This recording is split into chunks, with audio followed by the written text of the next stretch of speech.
Salam Indonesia, salam Nusantara dari Sabang sampai Merauke, dari Miangas sampai Pulau Rote. 5 menit bersama dengan Firman. Selamat kita beristirahat, rilekskan hati tubuh kita untuk mendengarkan Firman Allah setelah mungkin kita lelah seharian bekerja atau berkarya. Tuhan Yesus memberkati kita dan mari kita berdoa. Terima kasih, segala sesuatu Tuhan menetapkan untuk tujuan tertentu, termasuk dalam pernikahan, monogami, orang-orang percaya. Di dalam nama Yesus kami bersyukur dan berdoa. Haleluya, amin. Puji nama Tuhan. Saya akan membacakan Alkitab dalam Kejadian 1 ayat 28. Allah memberkati mereka, lalu Allah berfirman kepada mereka, beranak cuculah, bertambah banyaklah, penuhilah bumi dan taklukkanlah itu, berkuasalah atas ikan-ikan di laut dan burung di udara dan atas segala binatang yang merayap di bumi. Puji nama Tuhan. Jadi kita bisa melihat tujuan daripada pernikahan orang-orang percaya agar Allah memberkati mereka. Jadi dalam usaha di laut, di darat, di udara, ya, itu sebenarnya tujuan daripada Allah. Ada orang-orang yang bekerja di udara, siapa itu? Ya pilot, pramugari yang mempermudah penyampaian kita dari satu negara ke negara lain atau dari kota ke kota lain.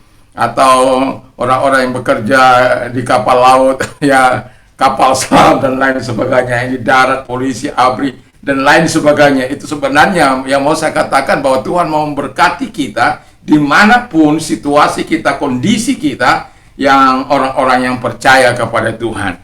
Jadi dalam kehidupan kita sebagai orang yang percaya, kita harus tunduk kepada otoritas Allah. Lalu tujuan yang kedua adalah agar menghasilkan keturunan ilahi. Maleakhi 2 ayat 15, ya.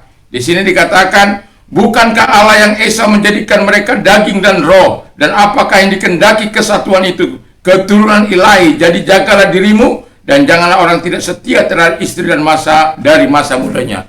Jadi yang kedua adalah menciptakan keturunan ilahi. Itu sebabnya orang percaya tidak boleh selingkuh, tidak boleh ada main mata di luar sana, ya. Tidak boleh ada pengkhianatan, karena tujuan dari pernikahan orang percaya itu supaya kita diberkati oleh Tuhan lahir batin, diberkati oleh Tuhan keluarga kita, anak cucu kita kelak, dan diberkati apapun yang kita kerjakan di laut, di udara maupun di darat. Jadi Allah itu punya tujuan. Jadi Allah ingin generasi orang-orang percaya itu adalah generasi ilahi. Jadi orang-orang yang taat, baik taat kepada pemerintah, taat kepada masyarakat, atau taat kepada orang tua, bukan generasi pemberontak, bukan generasi yang anak-anak yang melakukan kejahatan, melakukan pemberontakan, melakukan apa yang tidak berkenan di hadapan Allah. Keturunan ilahi bukan dibuat oleh kekuatan manusia, tetapi Allah telah merancangkan kalau engkau mentaati apa yang Tuhan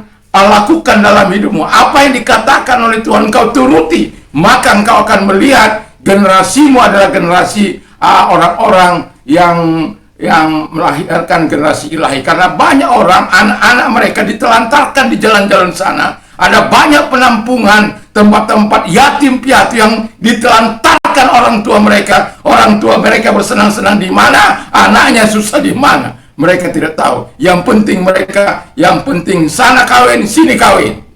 Dan itu bukan melahirkan generasi ilahi, tetapi melahirkan generasi yang kacau balau. Itu sebabnya sebagai orang percaya ingatlah, Tuhan menginginkan generasi ilahi. Yang ketiga kata firman Allah adalah agar menjadi satu di dalam kemuliaan Tuhan. Itu sebabnya laki-laki itu meninggalkan keluarganya, bersatu dengan istri, membentuk kerajaan baru. Supaya apa? Kemuliaan Allah dinyatakan dan mereka menjadi satu daging, dua, tapi menjadi satu di dalam kemuliaan Allah. Kalau dua tetap dua, bahaya itu dalam pernikahan. Itu sebabnya mereka disatukan dalam kemuliaan Allah untuk satu tujuan, di mana mereka memuliakan Allah dalam hidup mereka sepanjang hidup mereka, baik dia pribadi, suami maupun istri maupun kelak anak-anak yang dipercayakan, itu dibawa untuk memuliakan Tuhan. Kehidupan sudah diatur oleh Tuhan. Jadi pernikahan orang Kristen itu ada tujuannya, bukan asal mengeluarkan anak, membrojolkan anak. Tidak. Bukan hanya hanya karena banyak anak, tidak, tapi karena ada satu tujuan di mana generasi ilahi yang diberkati dan yang dimuliakan oleh Tuhan. Tuhan Yesus memberkati. Mari kita tunduk kepala dan berdoa. Tuhan Yesus, kami mau membentuk keluarga yang diberkati oleh Tuhan, yang kami di mana kami mendapatkan sesuatu yang terbaik dari Tuhan. Kami berterima kasih. Kami mau mengikuti arahan Tuhan. Di dalam nama Yesus kami bersyukur dan berdoa. Haleluya. Amin. Selamat beristirahat. Tentunya bersama dengan Tuhan Yesus. Yesus memberkati. Mantap.